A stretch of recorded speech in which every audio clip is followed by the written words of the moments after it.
2016 এসএসসির সব নিয়োগ বাতিল। এই মুহূর্তের সবচেয়ে বড় খবর যে রায়ের দিকে তাকিয়েছিল গোটা রাজ্য সহ দেশ। 25,000 চাকরি প্রায় বাতিল। কি কি নির্দেশ দিল আজ আদালত, রায়ে কি বলা হয়েছে শুনবো আমরা। আজ রায় ঠিক কি কি বলা হয়েছে, কি কি নির্দেশ দিয়েছে আদালত। 1 নম্বর নির্দেশ হলো গ্রুপ সি, গ্রুপ ডি, 9, 10, 11, 12 2016-তে যা নিয়োগ হয়েছে পুরোটা বাতিল। যারা বেআইনিভাবে নিয়োগ পেয়েছে তাদের মাইনে ফেরত দিতে হবে 12% সুদে।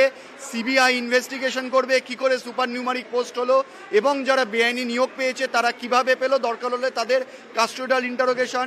নতুন নিয়োগ জুন মাসের মধ্যে শুরু করতে হবে এবং যে ওয়েমার রিকভার করেছিল সেগুলোর মান্যতা দিয়েছে এবং সেগুলোকে আপলোড করতে হবে এবং নতুন এজেন্সিকে অ্যাপয়েন্ট করতে হবে যারা ওয়েমার ইভ্যালুয়েট করবে।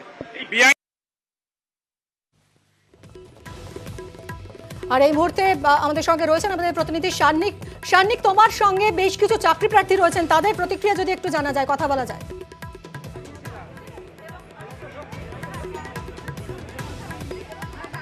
দেখো, আজকে হাইকোর্ট চত্বরে যখন এই রায়দান শুরু হয় তার বেশ কিছুক্ষণ আগে থেকে কিন্তু হাইকোর্টের নিচের অংশে প্রচুর চাকরি প্রার্থী তারা ভিড় জমিয়েছিলেন। সকাল থেকেই তারা অপেক্ষা করছিলেন আজকে কি রায় আদালতের তরফে দেওয়া হয়, বহু প্রতীক্ষিত রায়। সেই রায় শুনে অনেকেই এখানে খুশি হয়েছেন। আমি একটু কথা বলবো। দাদা, আজকের যে রায় হলো শেষমেশ 25,753 জন তাদের চাকরি বাতিল হলো। এক্ষেত্রে আপনারা যারা দীর্ঘ সময় ধরে আন্দোলন করছেন আপনাদের এবার অবস্থান কি? আমাদের পরবর্তী অর্ডারটা বার হোক, অর্ডারটা আমরা দেখি কি আছে, সেখানে দেখে পরবর্তীতে যে পদক্ষেপটা নেওয়া সেটাই আমরা নেব। আমরা তো আইন কি আপনারা প্রত্যাহার করবেন? আপনারা তো দীর্ঘ আন্দোলন যদি প্রত্যাহার হয়, যতক্ষণ না পুরো ফ্রেশ ভাবে না হচ্ছে ততক্ষণ কোনো কিছুই প্রত্যাহার হবে না, চলবে।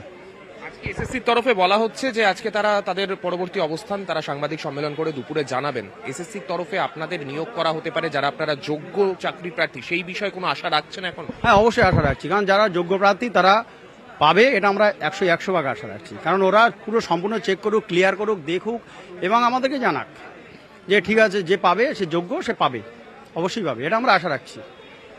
দেখো, আজকে ইতিমধ্যেই আমরা যেটা জানি 25,000-এর বেশি চাকরি প্রার্থী যারা চাকরি করছিলেন তাদের চাকরি বাতিল হয়েছে এবং তার পাশাপাশি আদালতের তরফে স্পষ্ট নির্দেশ দেওয়া হয়েছে যে প্যানেলের মেয়াদ উত্তীর্ণ হয়ে যাওয়ার পরে তারপরে যারা যারা চাকরি পেয়েছেন তাদেরকে এই চাকরির থেকে যারা যে টাকা বেতন হিসেবে পেয়েছেন সেই টাকা, বেতনের টাকা তাদেরকে বার্ষিক 12% এই জায়গাটায় আমি